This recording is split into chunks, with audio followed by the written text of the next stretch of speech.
جگا گجر لاہور کا بادشاہ تھا جس کے نام پر جگا ٹیکس کی اصطلاح مشہور ہوئی۔ جگا کا اصل نام محمد شریف تھا اور وہ اسلامیہ پارک لاہور کا رہنے والا تھا۔ جگا گجر کسی بدماش گھرانے سے تعلق نہیں رکھتا تھا، البتہ اس کا بڑا بھائی مکھن گجر لاہور کا نامی گرامی پہلوان تھا۔ جب محمد شریف 14 سال کا تھا تو اس وقت لاہور میں ایک بدماش اچھا شوکر والا کی حکمرانی تھی۔ 1954 کا واقعہ ہے کہ لاہور میں ایک بڑا میلہ جاری تھا۔ اس میلے کے دوران اچھا شوکر والا کا مکھن گجر کے ساتھ جھگڑا ہو گیا۔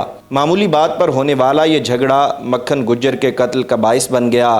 اچھا شوکر والا نے اپنے ایک کارندے کے ذریعے مکھن کو قتل کروا دیا۔ 14 سالہ محمد شریف نے بھائی کا بدلہ لینے کی ٹھان لی اور اپنی اسی چھوٹی سی عمر میں ہی اچھا شوکر والے کے کارندے کو قتل کر دیا جس نے مکھن کو مارا تھا۔ قتل کے بعد محمد شریف 14 برس کی عمر میں ہی جیل چلا گیا۔ جیل جا کر اسے معلوم ہوا کہ اس کے بھائی کو قتل کرنے والا اصل شخص اچھا شوکر والا ہے، تو اس نے جیل کے اندر سے ہی اچھا کو مروانے کا منصوبہ بنایا اور اپنے 2 ساتھیوں کے ذریعے سے اچھا پر حملہ کروایا۔ حملے میں اچھا بدماش کے 2 بندے مارے گئے اور اچھا خود زخمی ہو گیا۔ چند برس بعد جب محمد شریف جیل سے رہا ہوا تو اس وقت تک وہ جگا گجر بن چکا تھا۔ جیل سے باہر عوام کا ایک جم غفیر تھا جس نے جگا گجر کا استقبال کیا۔ یہ وہ زمانہ تھا جب اچھا شوکر والا کو مغربی پاکستان کے governor Nawab of Kala Bagh ملک امیر محمد خان کی مبینہ سرپرستی حاصل تھی۔ حکومت کے خلاف مظاہرے ہوں یا شہر میں بدامنی کا کوئی اور واقعہ ہو،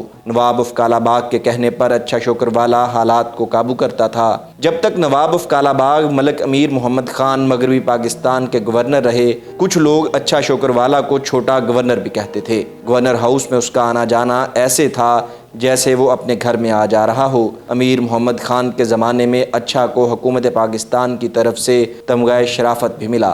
نواب آف کالا باغ کی گورنری ختم ہوئی تو اس کے کچھ عرصہ بعد اچھا شوکر والا کو گنڈا ٹیکس وصول کرنے کے الزام میں گرفتار کر لیا گیا۔ اچھا نے تھانے دار سے ہنس کر کہا، ایک تے تہاڈے قانون دا پتہ نہیں لگدا، کدی مینوں شرافت دا تمغہ دیندے ہو تے کدی گنڈا کہہ کے گرفتار کر لیندے ہو۔ اچھا شوکر والا جیل چلا گیا تو اس کا راج بھی ختم ہو گیا۔ دوسری جانب جگا گجر رہا ہو کر آ چکا تھا۔ جیل سے باہر آ کر اس نے اپنا گینگ بنا لیا اور لاہور میں کسائی برادری سے جبری ٹیکس وصول کرنا شروع کر دیا۔ اس کی بدماشی کا مرکز بکر منڈی کا علاقہ تھا۔ وہ ہر کسائی سے ایک بکری کی خریداری پر 1 روپیہ وصول کرتا۔ اس کے علاوہ بکر منڈی میں جو شخص بکری بیچتا اس سے بھی 1 روپیہ جگہ ٹیکس لیا جاتا تھا۔ شہر میں کسی میں اتنی جرت نہیں تھی کہ جگا گجر کو انکار کرتا۔ یوں جلد ہی جگا گجر کے نام پہ یہ جبری ٹیکس جگا ٹیکس کہلانے لگا۔ 1965 میں جگا لاہور کا سب سے بڑا بدماش تھا اور اس زمانے میں روزانہ جگا گجر کے گھر 12,000 روپے جگہ ٹیکس جمع ہوتا تھا۔ لیکن جگا گجر کو جو بات باقی بدماشوں سے ممتاز کرتی ہے وہ یہ تھی کہ جگا گجر روزانہ 2 سے 3 ہزار روپے غریبوں اور محتاجوں میں تقسیم کرتا تھا۔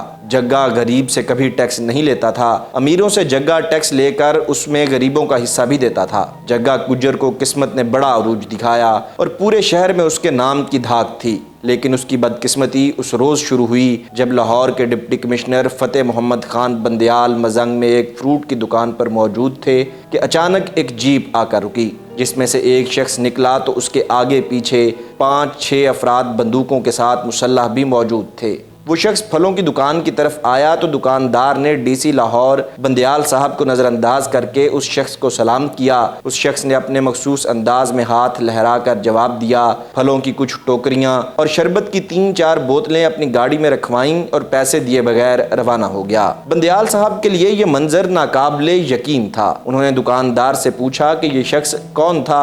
دکاندار نے کہا، آپ لاہور کے نہیں لگتے، یہ جگا بادشاہ تھا، لاہور کا اصل بادشاہ، سارے لاہور پر اس کا حکم چلتا ہے۔ بندیال صاحب بڑے پریشان ہوئے کہ شہر کا ڈپٹی کمشنر تو میں ہوں، تو پھر یہ شخص شہر کا بادشاہ کیسے ہوا اور شہر پر اس کا حکم کیسے چلتا ہے؟ بندیال صاحب وہاں سے سیدھا مزنگ تھانے پہنچے اور انہوں نے پولیس اہلکاروں کو اپنا تعارف کروایا اور پورا واقعہ سنایا۔ پولیس اہلکار خاموش کھڑے رہے۔ کچھ دیر بعد ایس ایچ او نے کہا کہ میرا خیال ہے آپ کو غلط فہمی ہوئی ہے۔ بندیال صاحب نے کہا کہ غلط فہمی کی کیا بات ہے، میں سب کچھ اپنی آنکھوں سے دیکھ کر آ رہا ہوں، اصل افسر ایس ایس پی ہے، اور ڈی سی ہے، لیکن یہاں راج گنڈوں کا چلتا ہے۔ آج تک تو میں سنتا آیا تھا، آج میں نے اپنی آنکھوں سے دیکھ لیا کہ یہاں اصل حاکم تو کوئی اور ہے۔ ایس ایچ او اسی وقت بندیال صاحب کو اسی فروٹ والے کی دکان پر لے گیا۔ دکاندار ایس ایچ او کو دیکھ کر کھڑا ہو گیا اور ایس ایچ او نے دکاندار سے بندیال صاحب کا تعارف کروایا اور دریافت کیا،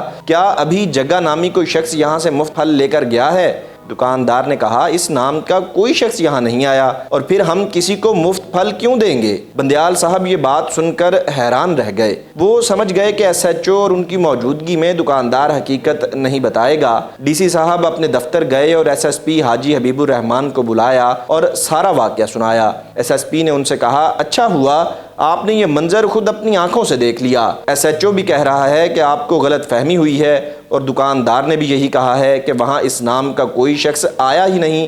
یہ ہے ان گنڈوں کی دہشت۔ بندیال صاحب نے کہا، یہ معاملات ایسے نہیں چلیں گے، ہمیں ان گنڈوں سے نمٹنا پڑے گا۔ پولیس کے محکمے میں موجود جگہ گجر کے مخبروں کی مدد سے یہ اطلاع جگہ گجر تک بھی پہنچ گئی کہ اب لاہور کی انتظامیہ اس کے خلاف کارروائی کرنے والی ہے۔ چند روز بعد جگہ گجر ایس ایس پی حاجی حبیب الرحمان کے دفتر پہنچ گیا۔ چٹ بھیجی جس پر لکھا تھا محمد شریف عرف جگہ، اس کے ساتھ اس کا دستِ راست ریاض عرف راجو گجر بھی موجود تھا۔ جگہ گجر نے کہا کہ وہ پولیس کے لیے کام کرنے کے لیے تیار ہے، بس اس کی جان بخشی کر دی جائے۔ جگہ نے رشوت کی پیشکش بھی کی اور دیگر ترغیبات بھی دیں، مگر حاجی حبیب الرحمان صاحب نے اس کی مدد کرنے سے انکار کر دیا۔ پولیس اس روز اسے گرفتار اس لیے نہیں کر سکی کہ وہ اس وقت ضمانت پر رہا تھا۔ جگہ گجر اسی روز جان بچانے کی خاطر آزاد کشمیر چلا گیا، لیکن شہر میں جگہ ٹیکس کی وصولی کا سلسلہ جاری تھا۔ جگہ کافی عرصہ آزاد کشمیر ہی رہا۔ اس دوران وہ بکر منڈی میں اپنی ایک گرل فرینڈ سے ملنے آتا رہا، لیکن وہ چھپ چھپا کر آتا تھا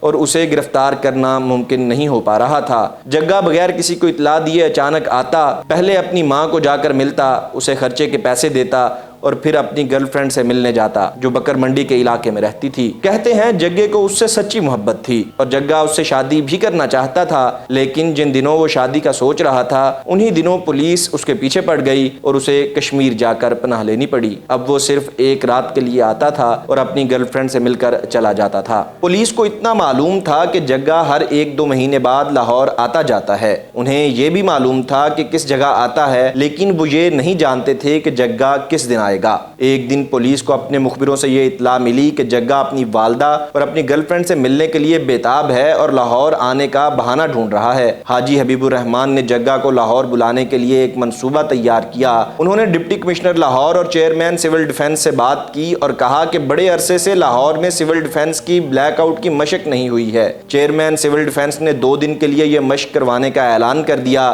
یہ جنگ کا زمانہ تھا اور اس زمانے میں یہ ایک معمول کی بات تھی۔ مشق کی اطلاع اخبارات میں بھی شائع ہو گئی۔ پہلے دن مشق بھی ہو گئی۔ پولیس کو اطلاع ملی کہ جگہ ان کے جال میں آ گیا ہے اور اس مشق سے فائدہ اٹھا کر بلیک آؤٹ کے دوسرے دن اپنی والدہ اور گرل فرینڈ سے ملنے لاہور آ رہا ہے۔ یہ جولائی 1968 کی بات ہے۔ جگہ کا گھر نواں کوٹ تھانے کی حدود میں بکر منڈی کے علاقے میں تھا۔ پولیس نے اپنی پوزیشن سنبھال لی۔ جگہ گھر کے قریب پہنچا تو پولیس نے اسے للکارا اور پوچھا وہ کون ہے۔ جگہ کا ساتھی راجو گجر بھی اس کے ساتھ تھا۔ اس سے پہلے کہ جگہ پولیس کو کوئی جواب دیتا، راجو گجر نے پولیس پر فائر کھول دیا۔ پولیس نے ایک مرتبہ پھر جگہ کو ہتھیار ڈالنے کا حکم دیا اور جان بخشی کا اعلان کیا، مگر جب حکم کی تعمیل نہ ہوئی اور راجو گجر نے دوبارہ پولیس پر فائر کیا تو پولیس نے جوابی فائرنگ کر کے اسے اور جگہ گجر کو ہلاک کر دیا۔ پولیس کی ٹیم میں ڈی آئی جی صاحبزادہ رؤف علی کے علاوہ سب انسپکٹر میاں سلطان انور اور راجہ محمد اقبال بھی شامل تھے۔ اگلے دن پاکستان بھر کے اخبارات جگہ کے قتل کے اس واقعے سے بھرے ہوئے تھے۔ لوگوں کو یقین ہی نہیں آ رہا تھا کہ جگہ مر گیا ہے۔ اس کی لاش دیکھنے کے لیے لوگ امڑ پڑے۔ بکر منڈی سے شہر تک لوگوں کی قطار تھی جو جگہ کی لاش دیکھنا چاہتے تھے۔ حکومت نے جگہ کو ہلاک کرنے والی پولیس پارٹی کو نقد انعام سے بھی نوازا